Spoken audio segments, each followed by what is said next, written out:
tey ñooñu concurrent foofu sax la gën a méttee. tey Doro bi ñëw c'est un jeune est-ce que mën na déloger Ibrahima je ne pense pas. Ibrahima en tout cas c'est à lui en tout cas de beaucoup travailler essayer d'avoir beaucoup plus de temps de jeu pour le reste en tout cas de ce championnat. Mahou Ibrahima Mbaye au PSG concurrence bi déjà elle est là moom ak Doro aussi ñu ngi évoqué éventuel départ am lan mooy la solution vu sa situation. pour man son départ ne se pose même pas.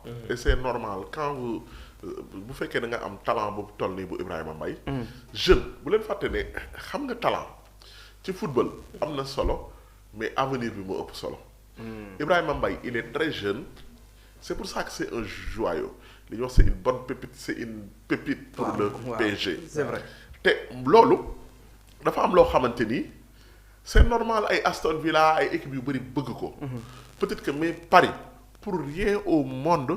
Paris du joxe Ibrahima Mbaye xanaa jour bi ne damaa bëgg a dem.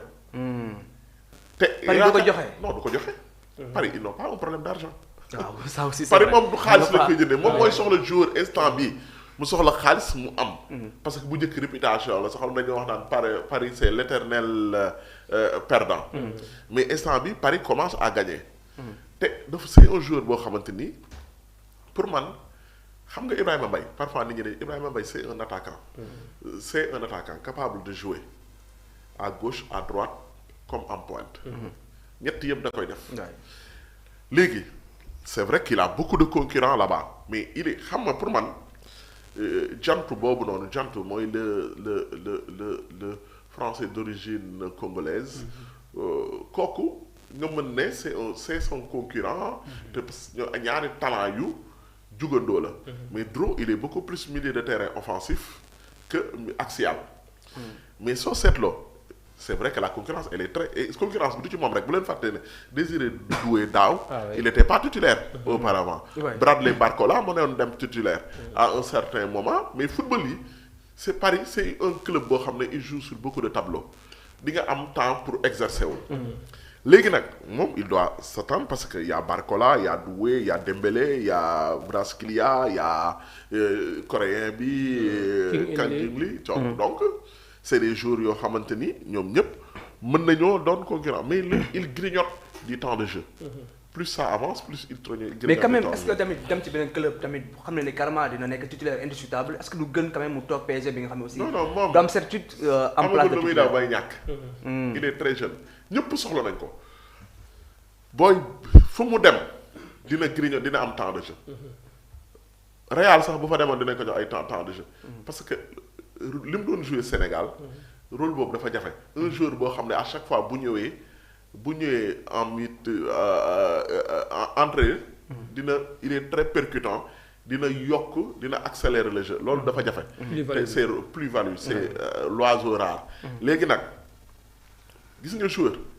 nekk jeune toog banc kenn mënu ko bañ li ngay bëgg mooy saa buñ la dugalee rek nga wan sa entraîneur que ne je mérite beaucoup plus de temps da ngay grignoter temps de jeu parfois ay 2 minutes parfois ay 5 minutes mu dem ba ay 10 minutes. mais saa yoo duggee rek nga wane sa mais soo leen seetloo c'est quelqu'un boo xam ne moo tax ci ko kan bi gars yi dox dañu ko war a dem titulaire mën na leen non. C'est un joueur loolu c'est le péché mignon de tous les jeunes joueurs. boo leen dugalee partant en 90 minutes du ñu mën a concentrer wu en 90 minutes. day am ay moments yoo xam ne dañuy am ay pertes. loolu ça va avec l'âge. C'est le péché mignon de tous les jeunes. C'est rare tout le monde n'est pas Dembélé. mais Dembélé sax da ngay gis malgré sa maturité.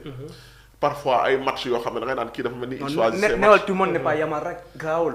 tout le monde n'est pas. Yamal laa doon wax. waaw non tout le monde n'est pas Yamal damay wax Yamal sama xel dem ci ballon d'or bi. d'accord ma wax Dembélé. mais parce que Dembélé mënu ma koo baal ballon d'or bi. mais tout le monde n'est pas Yamal. waaw bien sûr. tout le monde n'est pas Yamal. à son âge te Yamal sax parfois da ngay gis match yoo xamante ni. mu xaw a nelaw premier mi-temps bi mu nelaw. mais ça va avec l'âge. c'est de l'or dañ koy. sculpté di ko yett ba mu di ko polir quoi di ko polir ba mu nekk un joyau.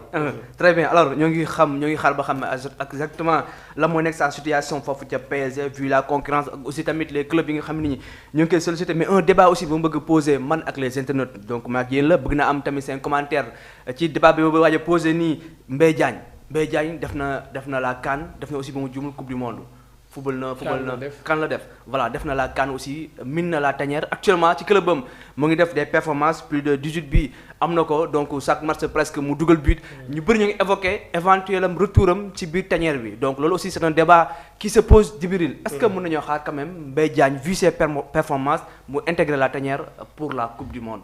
Pourquoi pas Mbaye Diagne néew def na fi 11 sélections si espace de 2 ans même s'il n'a pas marqué. loolu rek moom mooy seule tache noire boo xamante ni Mbaye Diagne bàyyi na ko ak équipe nationale bu Sénégal quand même. def na aussi compétition bu mag muy Coupe d'Afrique des Nations tey c'est un joueur boo xamante ni am na expérience. actuellement avec Amel Sport en D2 Turquie rek mooy sa 17e formation yoo xamante ne joué na ko depuis que mu commencé football ba léegi mu si 17e club. loolu c'est très rare nga gis un joueur bu franchir palier boobu noonu tey déjà les 2 derniers championnats yu Turquie D2 ñaari moo ko remporté mais souvent saa bu ko jëlee yéegal équipe bi en Ligue 1. fa la koy bàyyi delluwaat en Ligue 2 certainement c'est par rapport ak contrat ñu ko fay proposé wala xaalis bu mu fay am mais en tout cas c'est un joueur boo xam ne pour le moment joué na 22 matchs marqué 21 buts. 22 matchs 21 buts bu ma jumul waaw mi ngi si 21 buts il avait marqué la semaine passée son 21e but.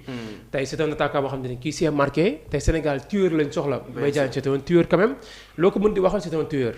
est-ce que dina ñëw du ñëw ça dépendra en tout cas de Pape Thiaw en tout cas tamit il mérite vraiment sa chance aussi. oui c'est un tueur mais vu son âge quand même parce que nous avons quand même beaucoup de jeunes joueurs yi nga xam ne tey ils sont prêts à intégrer la tanière. mais loolu ce n'est rien en football gis nañu fi Olivier Giroud jusqu'à présent il a 40 ans xam 39 ans.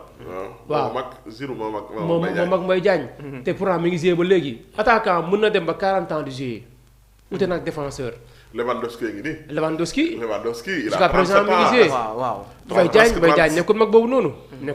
ba léegi mën na saisir sa chance avec l'équipe nationale du Sénégal te en tout cas c'est à Pape Thiaw moom ak staffam ñu xool carrément est-ce que Mbaye Diagne tey mën na leen prévaloir satisfaction si benn CAN bu ñu war a dem wala benn mondial donc bi jege nii mondial sax lañu mën a wax. ndax CAN bi c'est dans 1 an et demi. ji bi da nga wax lu am solo. oui allez-y Mako. l'équipe nationale elle est ouverte pour tout le monde. man bugguma nii doo naan kii lu mu fay def. kii lu mu fay def moom kenn du ko wax koo xam ne retraité gul. man football lu ma mën nañ ne lu ma fay def. mais Mbaye Diagne moom il montre et dit à chaque fois que ne il veut revenir en équipe nationale. et c'est son droit le plus strict. léegi nag mën naa ñëw ak mënul ñëw loolu ça dépend de l'entraîneur mais il faut qu'il sache qu'il y a de la concurrence bu leen fàtte ne Famara Diédhiou. il a marqué un triplé cette semaine. Oui. te Famara Diédhiou dañ ko sélectionné wul mais ci équipe bii la bokk. est-ce que yaa ngi comprendre bu baax. maanaam ci sélection bii nii ci la bokk. avantage bu Famara Diédhiou mooy il a déjà fait plus de matchs. ak Pape Thiaw que ñoom ñooñu ñëpp. léegi nag Boulaye ak Habib Diallo ñoo war a relever seen jeu. ñoo war a élever seen jeu léegi nag Mbaye Diagne buy ñëw nga xam Mbaye Diagne nag avantage bu mu am mooy c'est quelqu'un boo xamante ni il est ami avec beaucoup de joueurs. beaucoup de joueurs de l'équipe nationale c'est ses amis loolu tamit day faciliter intégration. il fait partie des meilleurs amis de Sadio Mané. te nekk xaritu Sadio Mané moo amul noonu en équipe nationale. mais nekk xaritam tamit avantage la. est-ce que yaa ngi dégg bu baax. donc mais bon quoi qu'on puisse dire Mbaye Diagne. je pense que c'est son objectif moo ngi koy wane championnat Pape Thiaw soxla na ko wala soxlawu ko parce que bon xam nga ñu bëri tamit Pape entraîneur du xool rek le joueur le plus performant wala le joueur day xool joueur loolu mooy Lewandowski au Barça gars yi dañuy wax ne moom nee na bëgg naa toog te wane na waa Barça que ne Hansi Flick que ne moom c'est pas un problème mu doon remplaçant am moins de temps de jeu. parce que am na joueurs yoo xam ne di nga leen bëgg a sélectionner mais da ngay xam ne bu ñu ñëwee duñ toog banc. il faut que moom mu nangu ne bu ñëwee mën naa toog banc saisir sa chance. bu ñu ko dugalee mu def la moom mais na xam ne déjà Boulaye Dia Habib Diallo. Jackson. à la moindre mesure quoi parce que Jackson au moins. c'est match bi CAN bi. surtout le dernier match war na boppam. bien sûr. ñoom ñu xam ne y a de la concurrence. am na ñoo xamante ni. ku ci sàggan dinañ jël sa place. te tamit ñaanuma ko yàlla mais joueur tamit da ngay li ñu daloon mondial bële ak Sadio